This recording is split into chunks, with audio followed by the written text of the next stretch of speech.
ইসলামের দিকে আঙুল তুলে তাকানোর সাহস করে, কোরআনের বিরুদ্ধে কথা বলার দুঃসাহস দেখায়, আল্লাহর কসম এই বাংলার জনগণেরা, যুবকেরা একবার নয় কোটিবার জীবন দিতে কোরআনের জন্য তৈয়ার থাকবে, সুন্নাহর জন্য তৈয়ার থাকবে, ঠিক কিনা? লড়াইয়ের ওই ময়দানেতে যেতে তোমাকে হবে, প্রয়োজনে সব রক্তটুকু জমিনেই ঢেলে দেবে। লড়াইয়ের ওই ময়দানেতে যেতে তোমাকে হবে, প্রয়োজনে সব রক্তটুকু জমিনেই ঢেলে দেবে। তবুও তোমায় লড়তেই হবে, মানিবে না পরাজয়। তবুও তোমায় লড়তেই হবে, মানিবে না পরাজয়। বিপ্লব মানে জীবন দেয়া বসে থাকা, সে কোনো দিন আসবে না রে। বিপ্লব মানে জীবন দেয়া বসে থাকা নয়, সে কোনো দিন আসবে না রে, করো যদি ভয়। আসবে বিজয় রক্ত আর জীবনের বিনিময়, আসবে বিজয় রক্ত আর জীবনের বিনিময়। বিপ্লব মানে জীবন দেয়া বসে থাকা নয়, সে কোনো দিন আসবে না রে, করো যদি ভয়। কোথা থেকে কোন ভিনদেশি শকুন আমার দেশে এসে সেবার নামে বসলো জুড়ে মীর জাফরের বেশে। কোথা থেকে কোন ভিনদেশি শকুন আমার দেশে এসে সেবার নামে বসলো জুড়ে মীর জাফরের বেশে। ওদের করতে নাস্তানাবুদ হতে হবে নির্ভয়, ওদের করতে নাস্তানাবুদ হতে হবে নির্ভয়। বিপ্লব মানে জীবন দেয়া বসে থাকা, সে কোনো দিন আসবে না রে, সে কোনো দিন আসবে না রে। ধর্মকে আজ পুঁজি করিয়া গাল ভরা বলি দিয়া, কত যে সুফি খুশিতে মাতাল হাদিয়া তোফা পে। ধর্মকে আজ পুঁজি করিয়া গাল ভরা বলি দিয়া, কত যে সুফি খুশিতে মাতাল হাদিয়া তোফা পে। ভণ্ডামির ওই শিকড় তুলে সত্যের আনো জয়, ভণ্ডামির ওই শিকড় তুলে সত্যের আনো জয়। বিপ্লব মানে জীবন দেয়া, সে কোনো দিন আসবে না রে, করো যদি ভয়। বিপ্লব মানে জীবন দেয়া বসে থাকা নয়, সে কোনো দিন আসবে না রে, করো যদি ভয়। পাবো কাকে? আওয়াজটা দিয়া বলেন না। আল্লাহ খুশি হয় না বেজার হয়? আল্লাহকে ডাকলে খুশি হয় না বেজার হয়? এই যে আমরা বলছি আল্লাহ তোমাকে ভয় পাই, আল্লাহ কি খুশি হয়েছে? তো অবশ্যই হয়েছে না? এখন কেমনে যে বুঝাই আপনাদেরকে, আমরা আল্লাহকে ভয় পাই বলি ঠিক, কিন্তু আমাদের আয়াতে আল্লাহকে ভয় পাওয়ার মতো কোনো কিছু নাই যেটা প্রকাশ পায়। অর্থাৎ আমাদের চাল চলন সব কিছু দিন যত যাচ্ছে মানুষের কাতার থেকে বের হয়ে হায়াওয়ান আর জানোয়ারের কাতারে নাম লেখায় দিচ্ছে। এটাই সত্য, ঠিক কিনা বলেন? আপনি আশেপাশে তাকায় দেখেন, ডানে বায়ে তাকায় দেখেন, সামনে পিছনে যেয়ে দেখেন, মানুষের আচরণ মানুষের মতো নাই, কুকুরের চেয়েও নিকৃষ্ট হয়ে গেছে। আইয়ামে জাহিলিয়াতের হালত যা ছিল তার চাইতেও অনেক বেশি বর্তমান সময়ের অবস্থা করুণ হয়ে গেছে। জাহিলি জামানার মানুষগুলো জাহালাতের একদম চূড়ান্ত পর্যায়ে যাওয়ার পরে তাদেরকে জাহেল বলেছে, কারণ তখন কোনো নবী ছিল না, তখন মানুষের হালতই ছিল এরকম। কিন্তু আমরা নবী না পাইলেও নবীর উম্মত, আখেরি নবীর উম্মত, মুসলমানের খাতায় নাম লেখানো, এরপরেও আমাদের আচরণ জাহিলি জামানা কেউ হার মানায়। তাহলে এই যদি হালত হয়, আল্লাহ পাক রব্বুল আলামিনের কাছে জবাব দেওয়ার মতো কোনো জায়গা আছে? আর আমার এখানে আমরা যারা আসছি বসা, প্রত্যেকটা মানুষ, প্রত্যেকটা ভাই, এমন কেউ নাই যে আমরা কেউ বলবো যে আমি আমার জিন্দগিতে কোনো গুনাহ করি নাই। এই কথা কেউ বলতে পারবো না। সবাই কম আর বেশ গুনাহ করে। আবার যদি অপরদিকে আরেক কথা বলি, যা আমরা মুসলমান হিসেবে বলেন তো কে কে জান্নাতে যাবেন? এখন সবাই হাত তুলবেন, কারণ জান্নাতে যাওয়া এটা আমাদের সকলের মনের সবচাইতে বড় নেক আশা। আপনাদের মনে হয় নাই? জান্নাতে যাওয়া আমাদের সবচাইতে বড় নেক আশা। একটা হিরঞ্চি, গাঁজাখোর, দুর্নীতিবাজ, চাঁদাবাজ, সুদখোর, জেনাকারী, সেও চায় জান্নাতে যেতে, চায় না? হিন্দুও চায় স্বর্গে যাবে, খ্রিস্টানও চায় স্বর্গে যাবে, ইহুদি নাসারাও চায় কই যাবে? কথা কয় না, কই যাবে? স্বর্গে যাবে। আচ্ছা বলেন তো, এই যে স্বর্গের আশা সবাই করে, কিন্তু আল্লাহ কি এটা সবার জন্য রেখেছেন? আল্লাহ রাখছেন কাদের জন্য? মাশাআল্লাহ। বলেন কার জন্য? উইদ্দাত লিল মুত্তাকিন। ওয়াসারিউ ইলা মাগফিরাতিন মিন রাব্বিকুম ওয়া জান্নাতিন আরদুহা আস-সামাওয়াতু ওয়াল আরদ উইদ্দাত লিল মুত্তাকিন। আল্লাহ বলেন, এই এমন জান্নাতের পিছনে দৌড়াও, তোমরা তোমাদের রবের দয়ার পিছনে দৌড়াও, এমন জান্নাতের পিছনে দৌড়াও। খুব বুঝেন, তোমরা তোমাদের রবের দয়ার পিছনে দৌড়াও এবং এমন জান্নাতের পিছনে দৌড়াও যেই জান্নাতের প্রশস্ততা আসমান আর জমিনের সমান। আস্তে কয় সুবহানাল্লাহ। ক্লান্ত হয়ে গেছেন, গুনাহ হয়, চায়ের দোকানে বসলেই তো গীবত শিকায়াত করি, আর গ্রাম দেশের চায়ের দোকানের স্টল এক একটা সব ছোটখাটো সংসদ, কথা কয় না। এই সংসদের ভিতরে প্রধানমন্ত্রী আছে একজন, যিনি চায়ের দোকানদার, tongue tongue tongue tongue tongue tongue করে নাড়ায়। কারা কারা আছেন চায়ের দোকানদার? থাকলে এনার হাত তুলবে না, যেহেতু আমরা প্রধানমন্ত্রী বানাই দিয়েছে। ভাই সহজে প্রধানমন্ত্রী বানাইছে বিনা ভোটে। গত 15 বছর বিনা ভোটেই তো হয়েছিল, তাই না? তো বিনা ভোটে আমি আপনার প্রধানমন্ত্রী বানাইলে আপনি রাগ করেন কে? এখন কথা হইল গিয়া, এই যে চায়ের দোকানে বসে বসে কারা যায়, কারা গল্প করে, দেখবেন ঘরের ভিতরে যেগুলোর দাম নাই এরা, অর্থাৎ বুড়া হয়ে গেছে, বউ দাম দেয় না, পোলা ভাইয়েরও দাম দেয় না, নাতিপুতিও দাম দেয় না, তো কই যাবে? তো চায়ের দোকানে বসে বসে শুনছনি পান একটা খায় আর কয় কে কি করছে, ইমাম কি করছে, মুয়াজ্জিন কি করছে, মাদ্রাসার মুহতামিম কি করছে, যত গীবত শেখায় সব চায়ের দোকানে বসে। একা একা করে না তো, কিছু আবার হাতে তসবিও থাকে, আবার কিছু আছে টুপি লাগায় সিগারেট টানে আর গল্প করে। সুবহানাল্লাহ, এটাও আছে। দেখেন ভাই, যে লোকটার দোকানে সামান্য রুটি, চাপাতি, বিস্কুট, চিপস, দুইটা মাল কেনার টাকা নাই, ওই লোকটা 32 ইঞ্চি টিভি একটা ঠিকই লাগায় রাখছে, ওখানে বসে বসে টিভিতে নায়িকাদের নাচ দেখে আর বসে বসে মৃত আপন মরা ভাইয়ের মৃত ভাইয়ের গোস্ত খায়, গীবত করে, শিকায়াত করে। জিকিরের কথা বললে জিকির পছন্দ হয় না, এদের নামাজের কথা পছন্দ হয় না, এদের রোজার কথা পছন্দ হয় না। এই জন্য মাহফিলে বসার দ্বারা যেহেতু কিছু সময় পাইলাম, যখন বলবো সুবহানাল্লাহ আলহামদুলিল্লাহ একটু জোরে সোরে বলবেন। বলেন আলহামদুলিল্লাহ। সওয়াব হইল না গুনাহ হইল? কি হইল? জান্নাত আমরা চাই তো। কোন জান্নাত? যেই জান্নাতের প্রশস্ততা আসমান আর জমিনের সমান। এমন জান্নাত আল্লাহ পাক আপনার আমার জন্য রাখছেন। তবে হ্যাঁ, এটার জন্য খাঁটি মুমিন হওয়া যায়। আমরা মুমিন মুসলমান, কিন্তু খাঁটি না, ভেজালওয়ালা। আর যদি খাঁটি হই, উইদ্দাত লিল মুত্তাকিন, যেটা আল্লাহ আমাদের জন্য বানাইছেন, ওটা আমাদেরকেই দিবেন ইনশাআল্লাহ, আমাদেরকেই দিবেন। ভাই আমাদেরকে দিবেন না তো কাকে দিবেন? আমি মাঝে মাঝে এভাবেও বলি যে আল্লাহ আমাদেরকে বানাইছেন মহব্বত করে, নবীর উম্মত বানিয়েছেন, মুসলমানের সন্তান জন্মগ্রহণ করাইছেন, আবার আমাদের মাথায় টুপি উঠায় দিয়েছেন, মাহফিলেও আনছেন।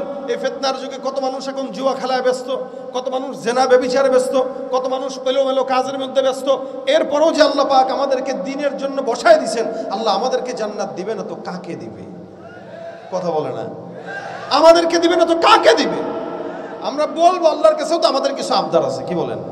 আল্লাহ যেমন আমাদেরকে ইবাদতের জন্য বানাইছে, আমরা আল্লাহর ইবাদত করব, হয়তো পারবো কম, কিন্তু এরপরেও তো আল্লাহকে বলতে পারবো, আল্লাহ আমারও কিছু চাওয়া আছে তোমার কাছে, মানুষ হিসেবে বানাইছো, এই ফিতনার যুগে থেকেও তারপরে কোরআনের পক্ষে ছিলাম, এই উসিলায় আল্লাহ তুমি আমার জান্নাতটা দিও, এটা আমাদের আশা। কথা ঠিক না? কিন্তু জান্নাত দিও যেমন বলবো, তেমন জান্নাতের কাজও, কথা কয় না, করব। কি করবো? জান্নাতের কাজও করব। করতে যাওয়ার পরে বা করা শুরু করার পরে, করার ফাঁকে ফাঁকে হয়তো কিছু গুনাহ হয়ে যায়। যেমন বললাম, বর্তমান সময়ে কেউ বলতে পারবে না যে আমার কোনো গুনাহ নাই। যত বড় পীর, যত বড় বুজুর্গ, যত বড় আল্লাহওয়ালা, আপনাদের এলাকার সবচেয়ে বড় পীরটাও তারও গুনাহ আছে।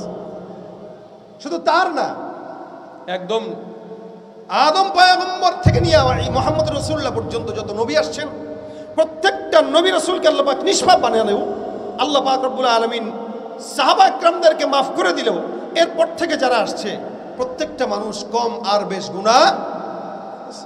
আমার বাবারও ছিল, দাদারও ছিল, আমারও আছে, আপনাদেরও আছে। একজন মানুষ একটু দাঁড়ান যে বলবে আমার কোনো গুনাহ নাই। একজন দাঁড়ান, দাঁড়ান না, আছেন কেউ? এই পাশ থেকে নাই, কথা কয় না, জোরে বলেন নাই। এ পাশ থেকে আছেন, ও পাশ থেকে আছেন, তার মানে স্বীকার করতেছেন আমরা কি এরপরেও আরেকজনের গুনাহ যখন দেখি ফেসবুকে লিখতে দেরি করি না, কথা কয় না। আরেকজনের উল্টা পাল্টা দেখলে ফেসবুকে ছড়াইতে দ্বিধা করি না। এই হলো আমাদের হাল। গুনাহ সবাই করে, কম আর বেশ। এই জন্য আল্লাহ পাক রব্বুল আলামিন বলেছেন, আস-সাবিকুন আস-সাবিকুন উলাইকাল মুকাররাবুন ফি জান্নাতিন নাঈম সুল্লাতুম মিনাল আউয়ালিন ওয়া কলিলুম মিনাল আখিরিন। আমার আল্লাহ পাক রব্বুল আলামিন বলেন, জামানার মানুষ যত অতীতে তত মানুষ জান্নাতের নিকটে। নবীরা ছিল মাসুম, সব নবীদেরকে আল্লাহ পাক রব্বুল আলামিন নিষ্পাপ বানাইলেন। নবীদের পরে সাহাবা আজমাইন আছে যারা আল্লাহর নবীকে সচক্ষে ঈমানের সঙ্গে দেখেছে, ঈমান নিয়ে কবরে গেছে। এই টাইপের সাহাবা আজমাইন, প্রত্যেকটা সাহাবা আজমাইনদেরকে দুনিয়ার জমিনের ভিতরে আল্লাহ পাক জান্নাতের গ্যারান্টি দিয়ে দিয়েছে। সুবহানাল্লাহ, জোরে বলেন সুবহানাল্লাহ। এই মাঝখানে মুদ ধরছে নাকি? এগুলো কি সমস্যা? এই বসো। ফাজিলগুলা খালি উঠে বারবার এনতে এনে যায়, এনতে এনে যায়, মানে বিশাল বড় মজমা তো এক জায়গায় বসে ভালো লাগতেছে না, জায়গা পাল্টায় গেলে। এগুলো বিয়ে করলে বহু পাল্টাবে,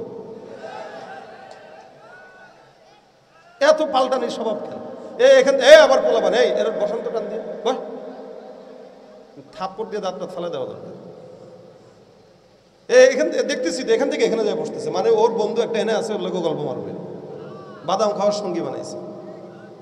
উঠতে গেলেই চাপ দিয়ে ধরবেন পায়জামাটা, যেন ও পায়জামা এনে থাকবো, তুই যা, ঠিক আছে? পাশে উঠতে গেলেই পায়জামাটা ধরে টান দিয়ে দিবেন, না তো লুঙ্গি ধরবেন, তুই যেখানে মন চায় যা, তোর লুঙ্গি এনে থাক। উঠাউটি করেন না, আমি কিন্তু বয়ান শেষ করে দেবো পরে হুট করে। তা কথা হইলে এটা আল্লাহ পাক সব নবীদেরকে বানাইছেন কি বলেন? এই জোরে বলেন, কি বানাইছেন? নবীদের কোনো ভুল আছে? ছিল। নবীদের পরে সাহাবা আজমাইন তারাও কি, কথা কয় না, জোরে বলেন। এটা স্বীকার করতে কষ্ট হইতেছে? বলেন সাহাবা একরাম কি কেন নিষ্পাপ? আল্লাহর নবীকে তারা সচক্ষে দেখেছে, এবং আল্লাহর নবীকে দেখার সাথে সাথে তারা ঈমানের সাথে কবরে গিয়েছে। সুতরাং আল্লাহ পাক ঘোষণা দিয়েছেন, রাদিয়াল্লাহু আনহুম ওয়া রাদু আন। আল্লাহ পাক এদের উপরে খুশি, এবং এরাও আল্লাহ পাকের উপরে খুশি। তা যাদের উপরে আল্লাহ খুশি তারা জান্নাতে যাবে না, তো আমি আপনি যাব? তারা তো জান্নাতে যাবেই। এরা আল্লাহর নবীকে দেখেছেন সচক্ষে। এই নিসবতের কারণে দাম, যে সচক্ষে দেখলো, নামাজ পড়ে নাই, রোজা রাখে নাই, একটা বেলাও রোজা রাখে নাই, মাশাআল্লাহ, এবং অমা সমা, এমন এমন কিছু সাহাবী ছিল যারা তার জিন্দগিতে না একটা রোজা রেখেছে, না একটা নামাজ পড়েছে, শুধু নবীকে একবার ঈমানের সাথে দেখেছেন এবং ওই ঈমানের উপরে কবরে চলে গেছেন। আল্লাহ পাক বলেন এও জান্নাতি। সুবহানাল্লাহ। ভাই দেখেন, এটা হলো রাসূলের সোহবতের দাম। এক সাহাবীর খন্দকের যুদ্ধে, খায়বারের যুদ্ধে নবী করিম সাল্লাল্লাহু আলাইহি সাল্লাম গেছে খায়বার দুর্গ দখল করার জন্য, বুঝছেন? খায়বার দুর্গ দখল করার জন্য গেছেন। তো একটা কৃষক দুর্গ থেকে বের হয়েছে। দুর্গ থেকে বের হয়ে রাসূল সাল্লাল্লাহু আলাইহি ওয়াসাল্লাম সাহাবা আজমাইনদেরকে দেখে, কিরে চতুর্দিকে দুর্গটা সাহাবা আজমাইনরা ঘেরাও করে রাখছে। মনে করেন আপনি যদি ঘুম থেকে উঠে দেখেন আপনার বিশাল বড় বাড়ি, চতুর্দিক থেকে আর্মি মিলিটারিরা এরা ঘেরাও করে রাখছে, আপনার কাছে অবাক লাগবে, কিরে এরা কারা? এই সাহাবা আজমাইন সব ঘেরাও করে রেখেছে। এই কাফেরটা দেখলো, একদম গ্রাম্য কাফের, কৃষক। তো এ যখন বের হলো তাকায় দেখে এই হাল। তো এ সবাইকে ডাক দিয়ে বলতেছে, ভাই তোমরা কারা গো? কৃষক মানুষ, তোমরা কারা গো? আমরা রাসূলের সাহাবী। এখানে কেন? আমরা খায়বারের দুর্গ দখল করতে আসছি। আমি খায়বারের দুর্গ দেখেছি, এখনো পর্যন্ত সেই দুর্গ সব স্থানে দাঁড়ায় আছে, যেটা রাসূলের জামানায় ছিল। সুবহানাল্লাহ। এখনো পর্যন্ত দাঁড়ায় আছে, জায়গায় জায়গায় ফাটা ভাঙা পাথরের দেয়াল, বিশাল বড় এরিয়া। পাশেই যেই সমস্ত সাহাবা আজমাইনরা ইন্তেকাল করেছে তাদের কবর, সারি সারি সাহাবা আজমাইনদের কবর এখানে পড়া, অনেক দূর মদিনা থেকে। রাসূল সাল্লাল্লাহু আলাইহি ওয়াসাল্লামের সাহাবা আজমাইন যখন বলল যে এই জায়গায় আমরা দখল করতে আসছি, আচ্ছা তোমাদের সাথে কি তোমাদের বাদশা আসছে? কৃষকের প্রশ্ন, তোমাদের সাথে কি তোমাদের বাদশা আসছে? সাহাবা আজমাইন বলে, হ্যাঁ আসছে। কৃষক ডাক দেয়া বলতেছে, আমি জিন্দেগিতে বাদশা দেখি নাই, তবে আমি বাদশার খাদেমের রাখাল হিসেবে আমি বসবাস করি। বাদশা কেমন হয় জানি না, দয়া করে বাদশাকে একটা নজরের জন্য আমাদেরকে দেখায় দিবানি। একজন আদনা থেকে আদনা একজন কৃষকের আবদার, যে আবদারটা হইল একটা রাজাকে দেখবে, তাও মদিনার বাদশাহ খায়বারের মতো দুর্গ দখল করার জন্য আসছে, এই দুর্গটার বাদশাকে তো দেখতে চায়। একজন সাধারণ রাখাল ডাক দিয়া কয়, দেখাইবানি। সাহাবা আজমাইন বলে, ওই যে তাকায় দেখো, ওই যে একটা তাবু দেখা যায়, ওই তাবুর মধ্যেই আমাদের মদিনার বাদশাহ বসে আছে। আরে অবাক হয়ে গেছে, কয় কি তাবুর মধ্যে বাদশাহ কেমনে থাকে? তার কাছে বাদশাহ মানে অনেক বড় সিংহাসন থাকবে, চারপাশে নারীরা একটু বাতাস টাতাস করবে, বিশাল বড় অবস্থান তার থাকবে, এরকম তার কাছে অবস্থা। এবার কৃষকটা ডাক দেওয়া কয়, ঠিক আছে আমি বাদশার কাছে গেলে দেখা করবে বলে অবশ্যই করবে। কৃষক অবাক হয়ে গেল, রাখালগুলো রেখে পয়গম্বরের তাঁবুর দিকে রওনা হয়। আল্লাহর নবীর সাহাবীরা পথ দেখা দেয়, ওই যে দেখো ওই জায়গা আপনার আমাদের পয়গম্বর মুহাম্মদুর রাসূলুল্লাহ সাল্লাল্লাহু আলাইহি ওয়াসাল্লাম বসা, তুমি যাও আমাদের নবীর কাছে। সব ব্যক্তিরাই সমান, একজন বাদশা যেমন সমান, একজন ফকিরও তেমন সমান। ভাইরা আমার, এখনো পর্যন্ত এই সমাজে যদি ইসলামের আইন পাশ হয়, তাহলে আমির আর ফকির সবাই সমান হয়ে যাবে। আর যদি ইসলাম না আসে, চোরগুলা আলাদা আর গরিবরা আলাদা। ভাইরা আমার খুব বুঝবেন, ফকির এবার চলে গেল, কৃষক চলে গেল, তাকায় দেখে কোনো পাহারাদার নাই, একজন লোক বসা। ডাক দিয়া কয়, তুমি কে? আল্লাহর নবী ডাক দিয়া কয়, আমি মুহাম্মদুর রাসূলুল্লাহ সাল্লাল্লাহু আলাইহি ওয়াসাল্লাম। সুবহানাল্লাহ। নবী ডাক দিয়া বলে, আমি মুহাম্মদুর রাসূলুল্লাহ, মদিনার বাদশা। তুমি আসলেই বাদশা? বলে, হ্যাঁ। বলে, অবশ্যই বাদশা। আমি মদিনার রাজা, মদিনার শাসক মুহাম্মদ, আল্লাহর নবী। এবার কৃষকটা অবাক হয়ে গেল, আরে কি বলে, মদিনার এত বড় বাদশা, আমি তার সামনে বসা, কেমনে কথা বলবে জানে না। ডাক দিয়া বলে, আরে কথা বলতে গেলে বারবার তোতলাইতেছে। রাসূল ডাক দিয়া কয়, কৃষক তুমি কে? বলে, আমি খায়বার থেকে একজন রাখাল, ছাগল চরানোর জন্য বাহিরে আসছিলাম, তোমাকে দেখার জন্য আমার স্বাদ জাগলো, কিন্তু বাদশা এত নরমাল হয় এটা আমার জানা ছিল না। আরে আমি তোমার কাছে আসলাম, আমারে কিছু বলো। আল্লাহর নবী ডাক দিয়া কয়, তুমি ঈমান নিয়ে এসো, এক আল্লাহকে মানো, আমাকে পয়গম্বরকে মুহাম্মদ হিসেবে স্লোগান দাও। এবার কৃষক ডাক দিয়া বলে, আমি যদি তোমাকে নবী হিসেবে মানি, তুমি আমাকে কি দিবা? আমি এত কালো একটা মানুষ, আমি কি মুসলমান হইলে কোনো দাম পাবো? আল্লাহর রাসূল সাল্লাল্লাহু আলাইহি ওয়াসাল্লাম বলেন, হে কৃষক, তুমি যদি মুসলমান হও, আমি মদিনার বাদশা তোমার মতো কৃষককে বুকের মধ্যে জড়ায় নিব। শুধু তাই না, আল্লাহ পাক রব্বুল আলামিন তোমার রং কালো করে, কালো থেকে সাদা বানায় তোমাকে জান্নাত দিয়ে দিবেন। কৃষক এবার ডাক দিয়া, আমি কি জান্নাত পাবো? তুমি কি আমাকে বুকে নিবে? বলে, হ্যাঁ। ইসলামটা এমন একটা সুন্দর ইসলাম, যে ইসলামের ভিতরে আমির আর ফকির সবাই সমান। তুমি যদি একজন সাধারণ কৃষক, কিন্তু তুমি যদি মুসলমান হও, আল্লাহর কসম, আমি একা নয়, সমস্ত সাহাবা আজমাইন ভাই ভাই হয় তোমাকে বুকের মধ্যে টেনে নিবে। এবার কৃষকটা ডাক দিয়া বলে, কি করা লাগবে আমাকে বলেন। আল্লাহর নবী বলেন, সুন্দর করে পবিত্র হয়ে নাও, আর আমার সঙ্গে পড়ো, লা ইলাহা ইল্লাল্লাহ মুহাম্মাদুর রাসূলুল্লাহ। আল্লাহর নবী সাল্লাল্লাহু আলাইহি সাল্লাম কালিমা পড়ে মুসলমান বানায় দিলেন। এবার কৃষকটা এতক্ষণ ছিল মুনাফিক, এতক্ষণ ছিল কাফের মুশরিক। ইসলাম কবুল করার পর এবার ডাক দেয়া কয়, ইয়া রাসূলুল্লাহ, যেই ছাগলগুলো ছিল, ছাগলগুলো দুর্গের ভিতরে ঠেলে পাঠায় দেই। আল্লাহর নবী অনুমতি দিলেন, যাও তোমার ছাগল তোমার মালিকের কাছে নিয়ে যাও। চাইলে রাসূল ছাগলগুলো রেখেও দিতে পারতেন গনিমত হিসেবে, কিন্তু আমানতের বিষয় একটা আছে, যার কারণে কৃষক সুন্দর করে ছাগলগুলো দুর্গের ভিতরে ঠেলে পাঠায় দেয়। এবার পয়গম্বরের কাছে এসে ডাক দিয়া বলে, আল্লাহর নবী যুদ্ধের ময়দানটা সাজাচ্ছিলেন, সমস্ত সাহাবা আজমাইনরা যুদ্ধের ময়দানে কাতারবদ্ধ হয়ে দাঁড়ায়।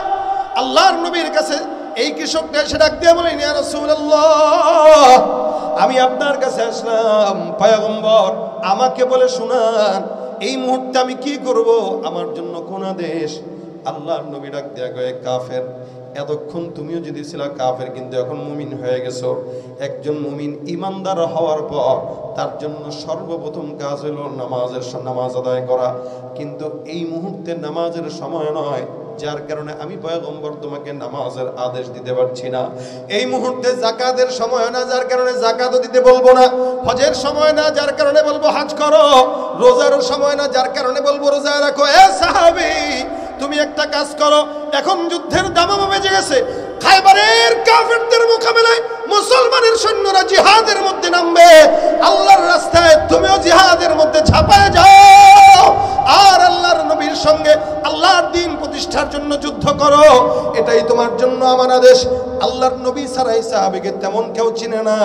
পয়গম্বর আদেশ দিয়া দেয়, সাহাবা আজমাইন যুদ্ধের ময়দানে যায়। সব সাহাবা একরামদের সঙ্গে মিলেমিশে খায়বারের ওই কাফেরটা যায়। আল্লাহর নবীর সাহাবী, সমস্ত সাহাবীরা যুদ্ধে পারদর্শী ছিল, কিন্তু এই নতুন সাহাবীটা যুদ্ধের ময়দানে তেমন পারদর্শী না।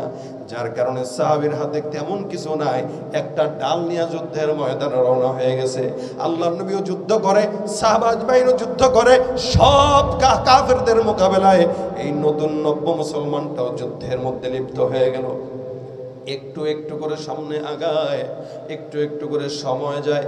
যুদ্ধ করতে করতে করতে করতে হঠাৎ করে এই কাফেরের বুকের ভিতরে কাফেরদের তীরগুলো নব মুসলমানের বুকের মধ্যে এসে বিঁধে যায়। সাহাবা আজমাইন যুদ্ধ শেষ করে ফেললেন। সব সাহাবা একরামদের যুদ্ধ যখন শেষ, পয়গম্বর খোঁজ খবর নিতেছেন যুদ্ধের মধ্যে কারা কারা শহীদ হলো, হিসাবটা দাও। সব সাহাবা একরামরা হিসাব দিল। একজন সাহাবীকে কেউ চিনে না, যার এই মুখটা পর্যন্ত ঢাকা, শরীরটা ক্ষত বিক্ষত হয়ে গেছে, চামড়াটা কালো। আল্লাহর নবীর সাহাবা আজমাইন ডাক দিয়া বলেন, ইয়া রাসূলুল্লাহ, যুদ্ধের ময়দানে সমস্ত সাহাবা একরামদেরকে আমরা সুন্দর করে চিনতে পেরেছি, কিন্তু একজনকে চিনতে পারি নাই। নবী আমার, একটু তাকায় দেখেন এই লোকটাকে। মুসলমানদের সারিতে তার লাশটা দেখা যায়। আল্লাহ রাসূল সাল্লাল্লাহু আলাইহি ওয়াসাল্লাম মনে মনে খুঁজতেছিলেন, কোথায় সেই নতুন সাহাবী যে নাকি একটু আগেই মুসলমান হয়ে পয়গম্বরের হাতে বায়াত হয়ে জিহাদের জন্য রওনা হয়ে গেছে। নবী আমার আস্তে আস্তে মনের ভিতরে ভয় নিয়ে যায়। এই সাহাবা একরামকে দেখার নিয়তেই পয়গম্বর আগাইতেছে। হয়তো এটাই মনে হয় সেই সাহাবী যে কিছুক্ষণ আগে আমি পয়গম্বরের হাতে ঈমান নিয়ে আসছে। নবী করিম সাল্লাল্লাহু আলাইহি ওয়াসাল্লাম রওনা হয়ে লাশের সামনে দাঁড়ানো। সাহাবা একরাম কেউ চিনে না। একজন ডাক দেয়া কয়, তো কোনোদিন নবীর রওজায় দেখি, নবীর দরবারে দেখি নাই। আরেকজন কয়, কোনোদিন মসজিদে নববীতে দেখি নাই, যুদ্ধের কাতারেও দেখি নাই। পয়গম্বর দ্বারা চোখের পানি ছেড়ে কাঁদে আর ডাক দেয়া কয়, আল্লাহ, ও মালিক, এই লোকটা সেই লোক, যেই লোকটা কিছুক্ষণ আগে আমি পয়গম্বরের হাতে হাত রেখে আমার উপরে ঈমান নিয়ে এসে মুসলমান হয়ে গেছে। এটা তো যেই সাহাবীটা যুদ্ধের আগেই মুসলমান হয়ে গেল। আল্লাহর নবী সাহাবীর মাথায় হাত বুলায় দেয়। পয়গম্বর সুন্দর করে হাত বুলায় আর সাহাবা আজমাইনদেরকে ডাক দেয়া কয়, সাহাবা আজমাইনের দল, আল্লাহর কসম করে বলতেছি, এই সাহাবীটা এক ওয়াক্ত নামাজ পড়ে নাই, এই সাহাবীটা একবার রোজা রাখে নাই, এই সাহাবীটা 1 টাকাও যাকাত পয়সা যাকাত দেয় নাই। তবে আল্লাহর কসম, আমি দেখতেছি আল্লাহ পাক তাকে জান্নাতে পাখি বানায় জান্নাতের ভিতরে ঘোরাইতেছে। তোমরা কি মনে করছো এই সাহাবীটা হয়তো নামাজ পড়বে না, এই কারণে জান্নাত পাবে না? না না, তোমরা আমার সোহবতে বহুদিন ছিলা। এই সাহাবীটা মাত্র বের হইল রাখাল হইয়া আমার কাছে গেল ঈমান আনার জন্য, আর আমাকে বলতেছে আমার চামড়াটা কালো, আমাকে তুমি কি বুকে নিবা? আমি তাকে মুসলমান বানায় আমি পয়গম্বর বুকের মধ্যে চেপে ধরে তাকে যুদ্ধের ময়দানে যাওয়ার জন্য আদেশ দিলাম। এই সাহাবী বাড়ি ঘর মা বাবা সব ছেড়ে যুদ্ধের ময়দানে আসে। আল্লাহ পাক রব্বুল আলামিন তার এই মতটাকে এমন কবুল করা করছে, মরতে দেরি আল্লাহ পাক জান্নাত দিতে দেরি করে না। সাহাবা আজমাইন আদনা থেকে আদনা সাহাবীও জান্নাতি হয়ে গেছে। এই কারণে সাহাবা একরামদের ভুল ধরা যাবে কি বলেন তো? জোরে বলেন। সাহাবা আজমাইন মাসুম না গুনাহগার? প্রত্যেকটা একটা সাহাবা আজমাইন নিষ্পাপ। আল্লাহ পাক রব্বুল আলামিন সাহাবা আজমাইনদেরকে নিষ্পাপ বানাইছেন। সাহাবা আজমাইনদের পরের জামানার লোক হলো তাবেঈ। আল্লাহর নবী বলেন, যারা আমার সাহাবা আজমাইনদেরকে দেখলো, আল্লাহ পাক ওই তাবেঈদেরকেও নির্ভুলভাবে ক্ষমা করে তাদেরকেও জান্নাত দিয়ে দিবে। অর্থাৎ নবীরা জান্নাতি, সাহাবারা জান্নাতি, তাবেঈরাও, কথা কয় না, তাবেঈরাও কি জান্নাতি। আল্লাহ পাক এদেরকে মাফ করে দিবেন। এজন্য আল্লাহর নবী ডাক দেয়া বলে, খায়রু উম্মতি করনি সুম্মাল্লাযীনা ইয়ালুনাহুম সুম্মাল্লাযীনা ইয়ালুনাহুম। তিন জামানার মানুষ উত্তম, এর ভিতরের থেকে, এরপর থেকে যত মানুষ সামনে আগাবে তত মানুষ গুনাহগারের দিকে আগাবে, অন্যায়ের দিকে আগাবে। অর্থাৎ দিন যত পিছনের দিকে গেছে মানুষ তত ভালো ছিল, জামানা যত সামনের দিকে আগাবে মানুষ তত গুনাহগার হবে, ঠিক কিনা? আচ্ছা বলেন তো 50 বছর আগের গুনাহ আর এখনের গুনাহ এক? হ্যাঁ, আচ্ছা বলেন তো 50 বছর আগে যেই গুনাহ আমরা কল্পনাও করি নাই, ওই গুনাহ কি এখন আছে? কথা কয় না। আচ্ছা 50 বছর আগে কি মোবাইল কল্পনা করছেন আপনারা? এই যে মুরব্বি যারা আছেন এরা কল্পনাও করে নাই। 50 বছর আগে, 100 বছর আগে, 150-200 বছর আগে মানুষের ভিতরে মমতা ছিল, মায়া ছিল, ভালোবাসা ছিল, একে অপরকে দেখলে সম্মান করত, একে অপরের সঙ্গে মিলেমিশে থাকতো। শুধু তাই না, মা বোনদেরকে আমরা যখন দেখতাম রিকশায় চললেও রিকশার মধ্যে পর্দাও থাকতো, কোনোদিন আমাদের মা বোনদের চেহারা কেউ দেখে নাই। আগের কালের জামানায় হালতটা এরকম ছিল, রাস্তা দিয়ে কোনো পরপুরুষ যখন হেঁটে যায়, কোন নারী যদি আবার ওই রাস্তা দিয়ে হেঁটে যেত, পরপুরুষ দেখার সঙ্গে সঙ্গে ওই নারীটা কোনো গাছের আড়ালে লুকায় যাইতো অথবা পুকুরের আড়ালে লুকায় যাইতো, ঠিক কিনা জোরে কন? কোনো পরপুরুষ দেখার সাথে সাথে রাস্তা পাল্টায় ফেলতো, গাছের আড়ালে লুকাইত। আর বর্তমান সময়ে মা বোনরা পরপুরুষ দেখলে লুকাবে তো দূরের কথা, ওড়নাটা বুকে থাকলেও সেটাকে একবার সরায়া দেখায়া দেয়। নারী স্বাধীনতার নামে এলো কলঙ্কের জোয়ার, একই নারীর অধিকার কখন জানি শেষ হবে এই অশ্লীলতা, ঠিক কিনা? ওয়ার্ড কমিশনার থেকে ইউনিয়ন পরিষদে ক্রমান্বয়ে দেখো রে ভাই একেবারে সংসদে আছে না নাই? ডানে তাকাইলেও নারী, বায়ে তাকাইলেও নারী, সামনেও নারী, সংসদেও নারী, সংসারেও নারী। সংসদ থেকে শুরু করে ঘর পর্যন্ত সব জায়গায় নারী আর নারী। আর আমরা সব পুরুষরা এখন ঘর জামাই হয়ে বসে আছি শ্বশুর বাড়ি। ওয়ার্ড কমিশনার থেকে ইউনিয়ন পরিষদে ক্রমান্বয়ে দেখো রে ভাই একেবারে সংসদে নারী থাকবে সুখের নীড়ে, এত কষ্টের কি দরকার, একই নারীর অধিকার কখন জানি শেষ হবে এই অশ্লীলতার। কথা বলেন, নারী স্বাধীনতা ইসলাম দিয়েছে না দেয় নাই? কথা কয় না। কম দিছে না বেশি দিছে? ইসলাম বলে তোরে দিলাম বেশি, আর নারীকে বেশি চাই না, আমি সমান চাই। কথা হয় না? সমান চাই, কারণ আপনারাও চাকরি করেন, তারাও চাকরি করেন। এই চাকরি যখন থেকে বাড়ছে, পরকীয়াও তখন থেকে বাড়ছে। কথা বলেন ঠিক কিনা? আরে দোকানে বাজার করতে যাবেন, এক সময় আমাদের বাবারা মাদেরকে, দাদারা দাদিদেরকে যা কিনে এনে দিত, কাপড় হোক তেনা হোক, এটাই পড়তো, কোনো কথা বলতো না। তোমার রুচি দেখি কুকুর পায়খানা করছে, কি বলেন? এখন নারী যায় বাজারে, কেন? পুরুষের দেওয়া তার পছন্দ হয় না, যার কারণে বাজারের শাড়ির দোকানে ভিড় জমায়।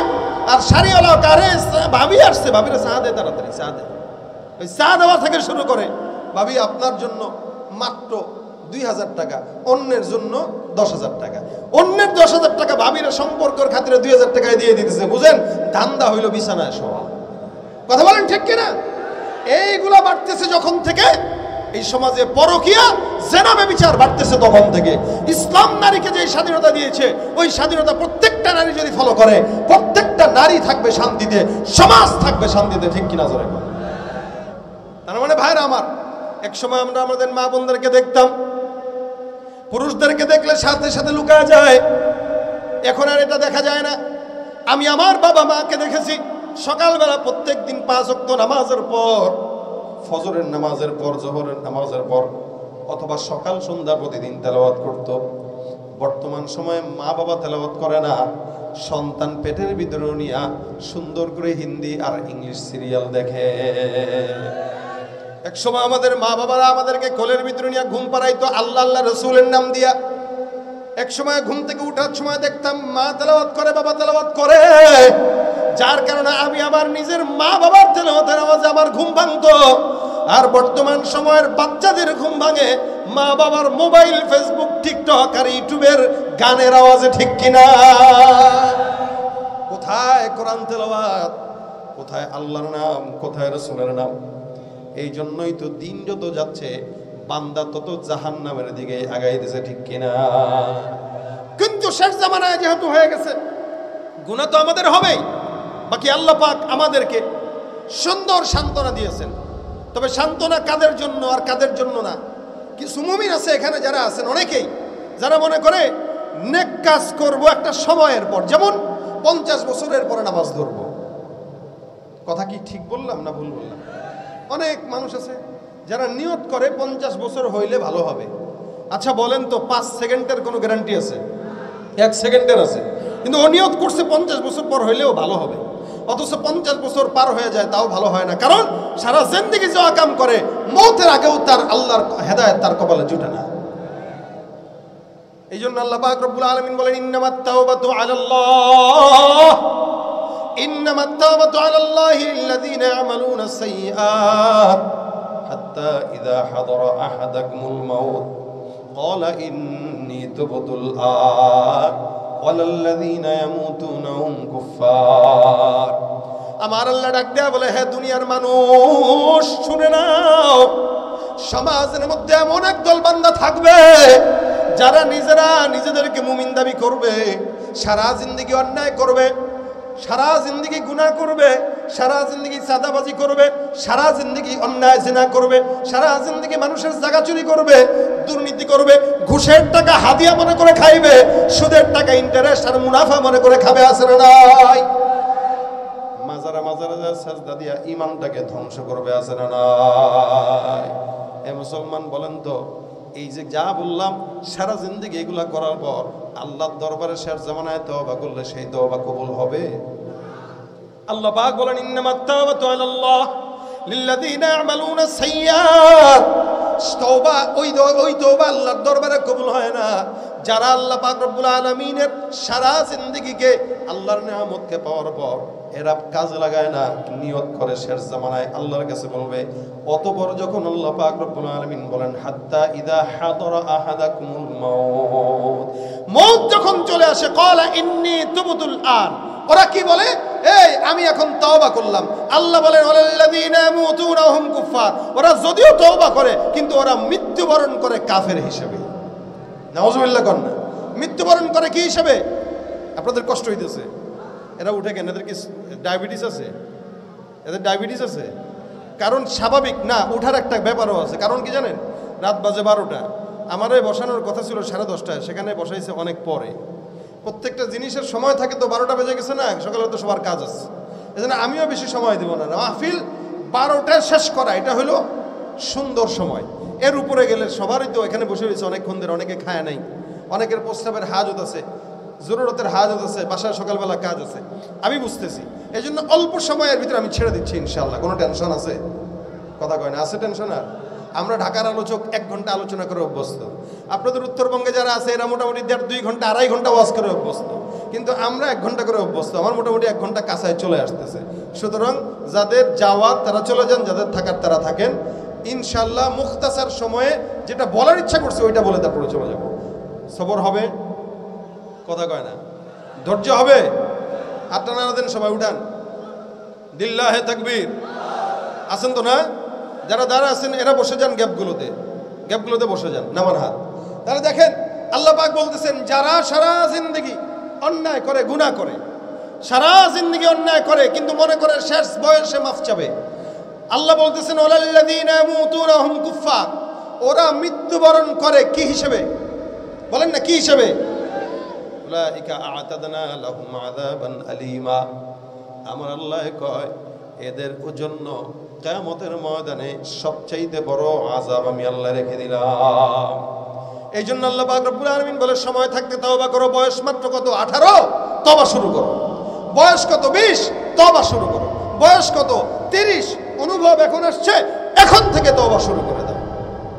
ভাইরা আমার, কেউ যদি তওবা করে, নিয়ত করে, তওবা করে নাই, করার সুযোগ হয় নাই, নিয়তটা করার কারণে আল্লাহ পাক রব্বুল আলামিন ওই বান্দাকে মাফ করে দেয়। সুবহানাল্লাহ।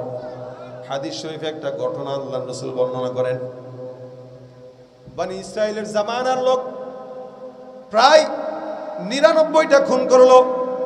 খুন করার পর মাথার ভিতরে টেনশন আসছে, কি করবে? আল্লাহর কাছে তওবা করা দরকার। 99টা অন্যায় করলাম, এখন আল্লাহর কাছে মাফ চাওয়া দরকার।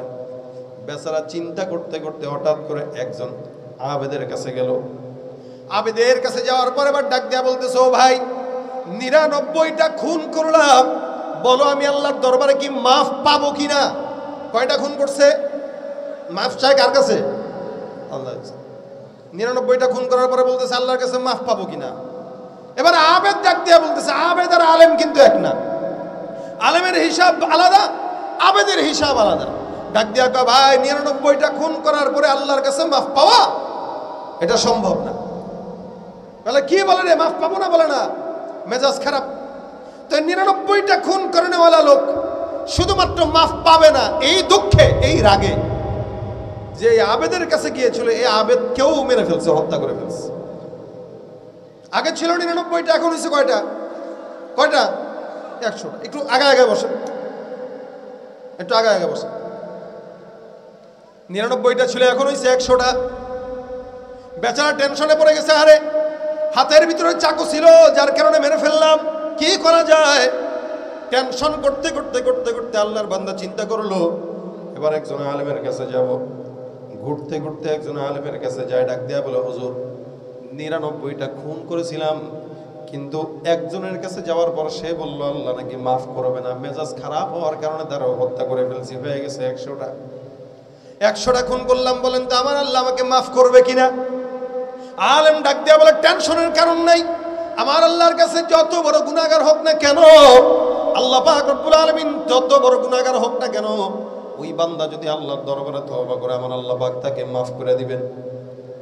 সুতরাং লা তাকুনাতু মির রাহমাতিল্লাহ, আল্লাহর রহমত থেকে নিরাশ হয় না মুমিন। বান্দা আবার টেনশন করে না, বলে তাহলে কি করা লাগবে? বলে এমন একটা জায়গায় যাও, যেই জায়গার ভিতরে একজন আলেমকে দেখবা, তার সোহবতে সময় লাগাও, তার সাথে আল্লাহওয়ালার সঙ্গে সম্পর্ক লাগায় আল্লাহর দরবারে মাফ চাও, দেখবা আল্লাহ পাক রব্বুল আলামিন তোমাকে মাফ করে দিবে। এই বান্দা হাঁটা দিয়া দিল, যেতে যেতে, মনে করেন এটা এই এলাকার নাম কি? নীলফামারী না? নীলফামারী থেকে রওনা হয়ে গেছে ঢাকায়। কত কিলো বলে? 350 কিলো। যেতে যেতে যেতে যেতে মাত্র বগুড়া পর্যন্ত গেল, এখন অর্ধেক রাস্তার বেশি বাকি। হঠাৎ করে আজরাইল হাজির, আল্লাহ পাক রব্বুল আলামিন পাঠায় দেয়, আজরাইল বান্দার জানটা কবজ করে ফেলছে, মরে গেছে। এবার ইন্তেকালের পরে বান্দার লাশটা নিয়ে 2 দল ফেরেশতার মধ্যে দ্বন্দ্ব লেগে গেছে। রহমতের ফেরেশতারা ডাক দেয়া বলে এটা জান্নাতের, আবার জাহান্নামের ফেরেশতারা কয় না না, এটা জাহান্নামে যাবে। কেন? বলে আল্লাহর বান্দাটা 100টা খুন করার পর কেমনে জান্নাতে যায়, সুতরাং বান্দার জন্য জাহান্নাম রেডি আছে। আর জান্নাতের ফেরেশতারা ডাক দেয়া কয় না না, এই বান্দাটা যাই করুক না কেন তওবার নিয়ত করছে, আর যেই বান্দা নেকের নিয়ত করে আমার আল্লাহ ওই বান্দাকে সওয়াব দেয়, আবার নিয়তের কারণেই বান্দাকে আল্লাহ পাক ক্ষমা করে দেয়। খুন কয়টা ছিল? 100টা খুন। এখন বান্দা টেনশন, ফেরেশতারা টেনশনে, কিরে কই নেব কই নেব, এদিকে না এদিকে, এদিকে না এদিকে। 2 দলের ভিতরে মোটামুটি ঝগড়াঝাটি লেগে গেছে। আমার আল্লাহ 3য় পক্ষ পাঠাইছেন, পাঠানোর পর ডাক দেয়া কয় যাও এর একটা সমাধান করে আসো। বান্দা ডাক দেয়া কয় কি ব্যাপার তোমাদের এই অবস্থা? আল্লাহ পাক রব্বুল আলামিনের এই বান্দা গুনাহ করলো, 100টা খুন করলো, এই বান্দা কেমনে জান্নাতে যায়? কয় তাহলে একটা কাজ করো, বান্দা যেহেতু তওবার নিয়ত করেছে, বান্দা নীলফামারী থেকে ঢাকা পর্যন্ত যাবে আলেমদের সোহবতে থাকার জন্য। এখন দেখো বান্দা কত দূর রাস্তা গেছে। বান্দার 350 রাস্তার কিলোর ভিতরে বান্দা যদি মোটামুটি 300 কিলো রাস্তা চলে যায় তার মানে বান্দা অনেক বেশি আগায় গেছে, বান্দা জান্নাতি। আর যদি বান্দা মাত্র 100 কিলো যায় তার মানে বান্দা যেতে পারে না, বান্দা জাহান্নামী। ঠিক আছে, মাপো বলেন তো আসলে বান্দা বেশি গেছে না কম গেছে? কম গেছে, কম। এখান থেকে 350 কিলো রাস্তা গেছে মাত্র অল্প রংপুর পর্যন্ত। মনে করেন 100 কিলো রাস্তা গেল, আর বাকি 250 কিলো রাস্তা বাকি। এখন বান্দা জান্নাতে যাবে এটার তো কোনো আশাই করা যায় না। রাস্তা মাপো। রাস্তা মাপা শুরু হয়ে গেল। রাস্তা কম, 1 হাত 2 হাত 3 হাত করে ফেরেশতারা মাপে। আমার আল্লাহ ডাক দিয়ে বলে, জমিন আমি আল্লাহ পাক রব্বুল আলামিন আদেশ দিলাম যাও। আমার আল্লাহ পাক রব্বুল আলামিন আদেশ দেওয়ার পর বান্দা যখন রাস্তাটা মাপা শুরু করলো, ফেরেশতারা আল্লাহ আদেশ দেয়া বলে, জমিন তুমি বান্দার রাস্তা যতটুকু আগাইলো ওই বান্দার চলপ রাস্তাটা আমি আল্লাহর আদেশে জান্নাত পর্যন্ত দীর্ঘ লম্বা হয়ে যায়। আল্লাহ পাক রব্বুল আলামিনের আদেশে ওই বান্দার রাস্তাটা লম্বা হতে হতে হতে হতে জান্নাতের দরজা পর্যন্ত চলে গেল। বন্দেগানে খাসে আল্লাহুল গায়ুব, বন্দেগানে খাসে আল্লাহুল গায়ুব, দরজা জানে জাওয়াসিসুল কুলুব। আমার আল্লাহ পাক রব্বুল আলামিন বান্দার জন্য দয়া করে বান্দার রাস্তাটা জান্নাত পর্যন্ত পৌঁছায় দেয়। বান্দার রাস্তা যখন জান্নাত পর্যন্ত চলে গেল, এবার ফেরেশতারা ডাক দিয়ে বলে, মালিক এই বান্দার রাস্তাটা জান্নাত পর্যন্ত দীর্ঘ, আল্লাহ কি করবো? আল্লাহ কয়, যাও যাও, বান্দার রাস্তা যেদিকেই যায় আমার বান্দাকেই সেদিকেই ঢুকা দাও। যদিও বান্দা 100 খুনের অধিকারী একটা গুনাহগার বান্দা, কিন্তু তাওবা করার নিয়তের কারণে আমার আল্লাহ ওই বান্দাকে বিনা হিসাবে জান্নাত দান করে দিয়েছেন। সুবহানাল্লাহ। জান্নাত চির সুখেরই ঘর, জান্নাত চির সুখেরই ঘর, ওগো জানতে যদি তুমি মায়া ঘেরা রঙিন পৃথিবী নয় তো সুখের খনি। জান্নাত পাওয়ার সহজ পথ সে তো শহীদি মরণ, জান্নাত পাওয়ার সহজ পথ সে তো শহীদি মরণ। শহীদ হলে খুদার রাহে, শহীদ হলে খুদার রাহে, তবে জান্নাত পাবে তুমি মায়া ঘেরা রঙিন এ পৃথিবী নয় তো সুখের খনি। আল্লাহু আকবার। জান্নাত চাই না আমরা? তাহলে এই ব্যক্তি যদি 100 খুন করার পরেও আল্লাহ খালি নিয়তের কারণে তারা মাফ করে দেয়, আপনার আমার তাওবার নিয়ত করলে আল্লাহ আমাদেরকে করবে না? ওই লোক বনি ইসরাইলের জামানা, আর আমরা আখিরি নবীর উম্মত, অবশ্যই আল্লাহ আমাদেরকেও করবে। তবে কি করতে হবে? তুবু ইলাল্লাহি তাওবাতান নাসুহা, তাওবা নাসুহ করো, তাওবা করার মতো করো। আল্লাহ পাক রব্বুল আলামিনের কোন বান্দা যদি তাওবা করার মতো করে, আমার আল্লাহ ওই বান্দার সব গুনাহগুলো তওবার নিয়তেই বান্দাকে maaf করে দেয়। এজন্য শেষ পর্যায়ে এসে যেই কথা আপনাদেরকে বলি, দীর্ঘ কোনো কথা না, লম্বা বয়ান আপনারা শুনবেন। গতকালও বয়ান শুনেছেন, আগামীকালও শুনবেন। আজকে দ্বিতীয় দিন, আবার আগামীকাল আসবে, আগামীকালও শুনবেন। কিন্তু কথা হইল, গতকাল বাসায় কি নিয়ে গেছেন, আজকেও বা কি নিয়ে যাবেন, আগামীকাল যে আসবেন কি নিয়ে যাওয়া উচিত? এটার তো একটা সামারা দরকার, একটা ফলাফল দরকার। যে মাহফিলে আসলাম, শরীফের মাদ্রাসা, মাওলানা শরীফ সাহেব আপনাদেরকে মাদ্রাসা মাহফিল শোনাইলো, এত আয়োজন দিল, এত বড় পরিসরের সুন্দর আয়োজন করার পরে আপনারা এখান থেকে নিয়ে যদি কিছু নাই যেতে পারেন, তাহলে আসার তো কোনো ফায়দা হইল না। এই জন্য ফায়দার জন্য একটা কথা শেষ বেশে আসে বলি, এটা বাসা পর্যন্ত নেওয়ার ফিকির করবেন তো ইনশাআল্লাহ। নিয়ত কার কার আছে হাতটা তুলে দেখায় দেন। আল্লাহ তুমি কবুল করো, জোরে বলেন আমিন। এই একটা কথা যদি বাসা পর্যন্ত নেন, এটা কামিয়াব।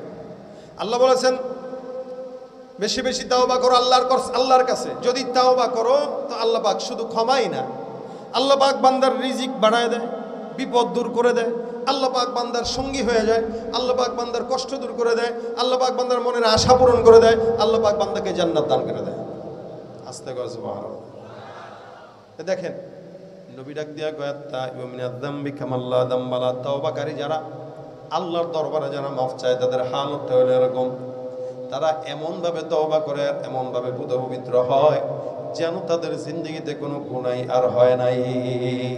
আজকে তওবা করলেন তো আগামীকাল বা আজকে এখন থেকে আপনার হালতটা এমন হবে যে আপনার কোনো গুনাহই নাই। আল্লাহ রাসূল বলেছেন হালতটা এমন হবে যাতে তোর কোনো গুনাহই নাই। কিন্তু আমরা নিয়ত করি ওই যে বয়স্ক হলে তওবা করবো, তো আল্লাহ বলতেছেন বয়স হওয়ার পরে কেউ যদি তওবা করার নিয়ত করে ও মৃত্যুবরণ করবে তওবা করে ঠিক, কিন্তু তার তওবা নসিব হবে না। এমনভাবে মৃত্যুবরণ করবে যাতে সে কাফের হয়ে মৃত্যুবরণ করতেছে। আলাল্লাযীনা ইয়ামুতুনা হুম কুফার, তা কুফরি অবস্থায় মৃত্যুবরণ করবে। এজন্য আজকে থেকে তওবা করব, কালকে থেকে না। আজকে থেকে নামাজ পড়বো, কালকে থেকে না। এখন থেকে আমি ভালো পথে চলবো। আজকা কাম কাল পর না ডাল, মানে আমি আজকে যে নিয়ত করেছি এটা আজকে থেকে করব, কালকের জন্য রেখে দিব না। কারণ হায়াত এমন হতে পারে রাতেই শেষ। এখানে গেছেন বাসায়, গতকাল অনেক মানুষ ছিল, খোঁজ নিয়ে দেখেন গতকালের অনেক মানুষের ভিতরে হয়তো যে কোনো একজন নাই, চলে গেছে।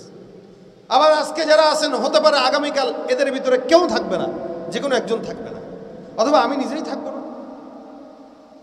মানুষের হাতের হায়াত ওয়ান টাইমের বিষয়। সিরিয়াল আল্লাহ আসার জন্য দিয়েছেন, যাওয়ার জন্য দেন না, এটা আমরা সবাই জানি।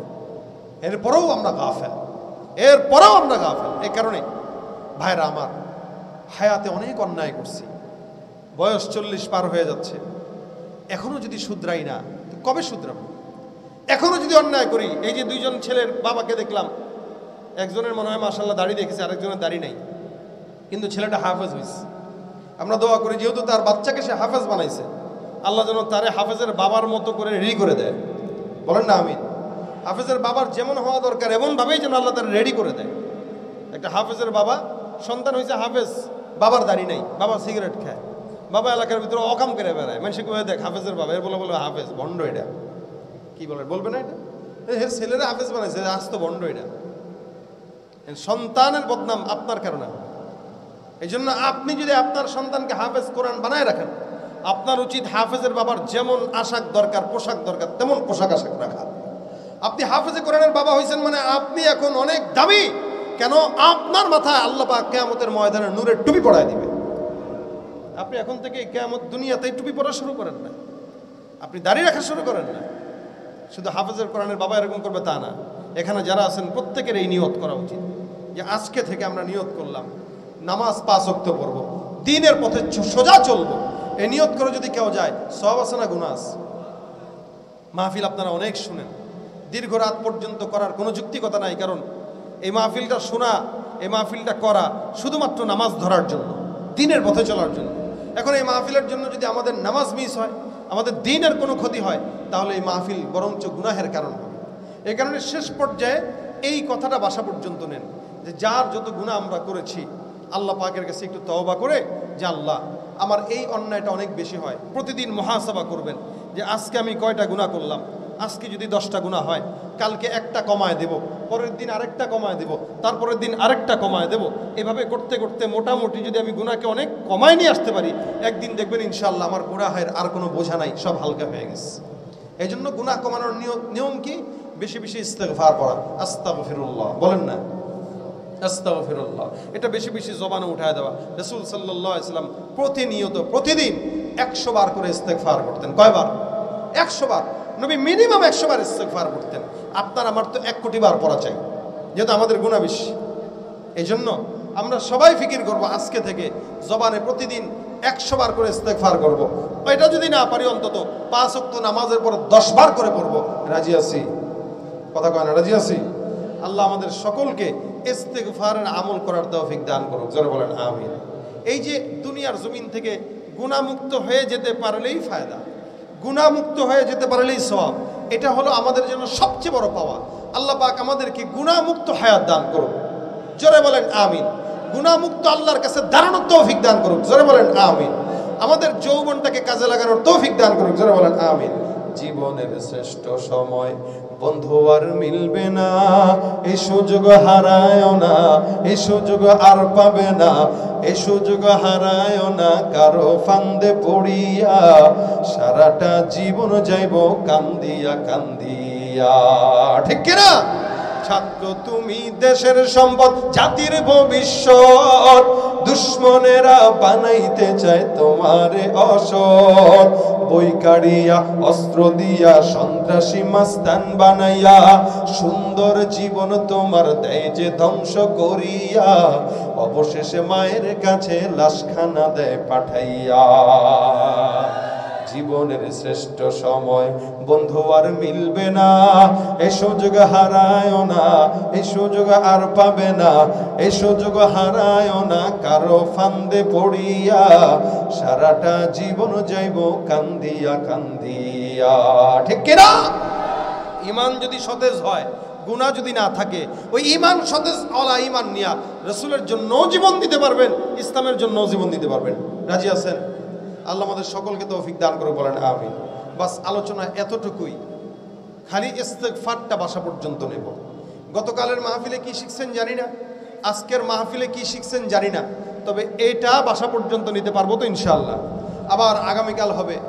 আজকে গতকালের মাহফিলের লোক কম ছিল, আজকে একটু বেড়েছে, আগামীকাল চেষ্টা করবেন আরো বাড়াইতে। ঠিক আছে? পারবেন? আগামীকাল যেন আরো ভরপুর মানুষ হয়, এই বিশাল বড় মজমা আগামীকাল যেন ভরে যায়। এইভাবে আপনারা প্রত্যেকে যদি মানুষ নিয়ে আসতে পারেন, তাহলে ইনশাআল্লাহ শরীফ সাহেবের এই মাদ্রাসার মাহফিলটা সাকসেস হবে। আল্লাহ পাক এই মাদ্রাসার মাহফিলকে কবুল করুক এবং মাদ্রাসাকেও কবুল করুক বলেন আমিন। মাদ্রাসার সকল হাজত গাইবি খাজানা থেকে পূরণ করুক বলেন আমিন। বাস আল্লাহ পাক আমাদের সকলকে তৌফিক দান করুক। শরীফ সাহেব আসছেননি? আছে। এনেও কিন্তু আলোচক, আপনাদেরকে শোনাইছি কিনা জানি না, যেহেতু আপনারা জানেন, আপনাদেরকে শোনাইছি কিনা জানি না, আগামীকাল হয়তো শোনাবে শেষ দিন নাকি? হ্যাঁ, আগামীকাল তার কণ্ঠেও শুনবেন এবং মাহমুদুল হাসান ফেরদৌস সাহেব আসবো, ওনার কণ্ঠেও শুনবেন। আমার আলোচনা এখানেই শেষ। সবাই মিলে লাস্টে একটা সঙ্গীত হোক নাকি? আরে আল্লাহ, আপনারা তৈয়ার? তৈয়ার? কি শুনবেন বলেন? আমাকে কয়েকজন মেসেজ দিয়েছিল যে হুজুর আপনার গজলের বইগুলা একটু নিয়ে আসেন, কারণ আমরা শিখতে চাই। আলহামদুলিল্লাহ, এটা ভালো যে আমাদের যে সমস্ত গজল আমরা ছাড়ি সারা বাংলাদেশব্যাপী সমাদৃত হয়। আজকে এই গজলগুলোর কারণেই বাংলাদেশে ইসলামী সঙ্গীতের জয় জয়কার হয়েছে। যুবকরা এখন আর গান শোনে না, ঠিক কিনা জোরে কম? এখন আপনাদেরকে কি শোনাবো আমি জানি না, কি শুনবেন? কি শুনবেন বলেন? কি এক একজন এক একটা কইতেছে, এক একজন এক একটা বলতেছে। ফেসবুক কি ছাড়ছেন আপনারা না চালান? চালান কারা কারা ফেসবুক? সবাই তো নাকি? সবাই চালান, কিন্তু ফেসবুক দিয়া দিনের খেদমত করার ফিকির করবেন। ফেসবুক দিয়া যেন এলোমেলো কাজ না হয়, ফেসবুক দিয়া যেন মানুষের গীবত শেকায়েত এগুলো না করি। এজন্য আমরা চেষ্টা করব ফেসবুকটাকে দিনের খেদমত বানানোর একটা মাধ্যম বানাইতে। আমি ফেসবুক গাচ্ছি না, তবে আরেকটা জিনিস গাচ্ছি যেটা আপনাদেরকে আশা করি দিলের খোরাক বানাবে ইনশাআল্লাহ। আপনারা আমার সাথে গাবেন, রাজি আছেন? কথা কয় না, রাজি আছেন? সবাই সবাই হাত উঠান, কারা কারা গাবেন? মাশাআল্লাহ, তৈয়ার তো আপনারা? বিশ্ব নবীর অপমানে যদি না কাঁদে তোমার মন, মুসলিম নয় মুনাফিক, তুমি নবীজির দুশমন। কথা কয় না? নবীর প্রেমে জীবন দেবে কে আছো নওজোয়ান, তাকবীর তুলে সিংহ শাবক হও তুমি আগুয়ান। তোমার বুকে ইমানের বল, জবানে আল কোরআন, ভয়ে কাঁপে কাপুর উৎসব আর নরাধম শয়তান। জীবনের চেয়ে বুকে আছে বেশি নবীজির সম্মান, কেমনে তুমি থাকবে বসে হলে তার অপমান। তুমি সাচ্চা মুসলমান, নবীর প্রেমে জাগ্রত তুমি নির্ভীক পালোয়ান। তুমি সাচ্চা মুসলমান, ঈমান তোমার ধন, নবীর প্রেমে জাগ্রত তুমি নির্ভীক পালোয়ান। শ্রেষ্ঠ নবীর ব্যঙ্গ করে পাপিষ্ঠ আর বদনসিব, আমরা তাদের ঘৃণা জানাই ধিক ধিক ধিক শতধিক। জাতিসংঘের কাজ কি তবে দর্শক হয়ে থাকবে চুপ? সাম্প্রদায়িক সম্প্রীতি আর যাচ্ছে ভেঙে পাচ্ছে লোক। আজকে যারা কুলাঙ্গারের পক্ষপাতী করছো সব, তোমরা কেহ ছাড় পাবে না, সত্য ধরা পড়বে ঠিক। বয়কট হবে, ধিকৃত হবে দৃশ্য জুড়ে, নিন্দা কুরাবে জাগলে মুসলমান, জাগলে মুসলমান। তুমি সাচ্চা মুসলমান, ইমান তোমার ধন, নবীর প্রেমে জাগ্রত তুমি নির্ভীক পালোয়ান। ঠিক কিনা? এবার কি ফেসবুক? আচ্ছা, এটা তো মুখস্থ পারি না, দাঁড়ান এটা দেখে গাইতে হবে। এটাই শেষ, আর কোনো আবদার নো। একটা হবে শেষ, এটাই শেষ, ঠিক আছে? No no no no no, একটা একটা শুধু ফেসবুক। হ্যাঁ, একটাই, এই একটাই হবে আমার সাহায্য। টাকা দেন, হাদিয়া দেন, হাদিয়া দেন, হাদিয়া। তেল ছাড়া টাকা দুনিয়া চলে? একটা হবে ইনশাল্লাহ। আচ্ছা, তাহলে আপনাদেরটা বাদ, মা বোনদেরটা দাবি রাখবো ইনশাল্লাহ। মা বোনরা আবদার করেছে দাজ্জাল সঙ্গীতটা গাইতে। কিয়ামত খুব বেশি নিকটে, খুব বেশি দূরে না, এবং কিয়ামতের আলামত আমরা আমাদের আশপাশেই দেখতে পাই। এই যে যেগুলো আমি গাচ্ছি মোটামুটি আমার এই সমস্ত পরিচিত গজল নিয়েই কিন্তু এই বইটা। তো সুতরাং যারা সঙ্গীত পছন্দ করেন, চর্চা করেন, তাদের জন্য এটা অনেক সহজ হবে। আপনারা আমার সাথে গাবেন এটা।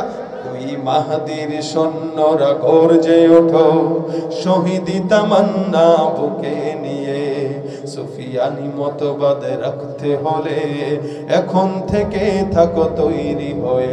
আসবে এই মহাকাল, রুখতে হবে, আসবে এই মহাকাল, রুখতে হবে।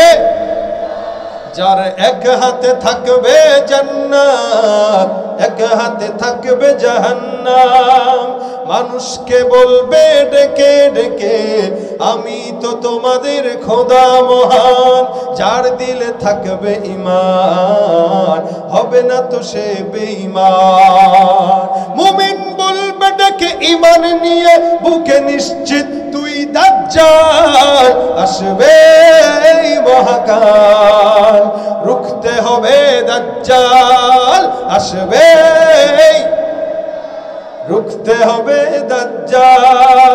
আজ বিশ্বের চারিদিকে মুমিন মরছে ধুকে, একটু কি দিলে দয়া হয় না? ওরে কাপুরুষ ঘরে বসে ভাবছো হিসাব কষে, এখনো তো সময় হলো না। মুমিনেরা হয়ে যাবে মজলুম, গাজওয়ায়ে হিন্দ ভাঙাবে ঘুম। পদে পদে আসবে মুসিবত, চারিদিকে পড়বে পাপের ধুম। মূর্খরা গর্বে সমাজ, উঠে যাবে এলেমোলাদ। আসছে কিয়ামত, রুখতে মুসিবত, হাঁকছে আযান বিলাল। আসবে এই মহাকাল, রুখতে হবে, আসবে এই মহাকাল, রুখতে হবে দাজ্জাল। আল্লাহ পাক আজকের মজমাকে কবুল করুক। দরুদ শরীফ পড়ুন, আল্লাহুম্মা সাল্লি আলা সাইয়্যিদিনা মুহাম্মাদ।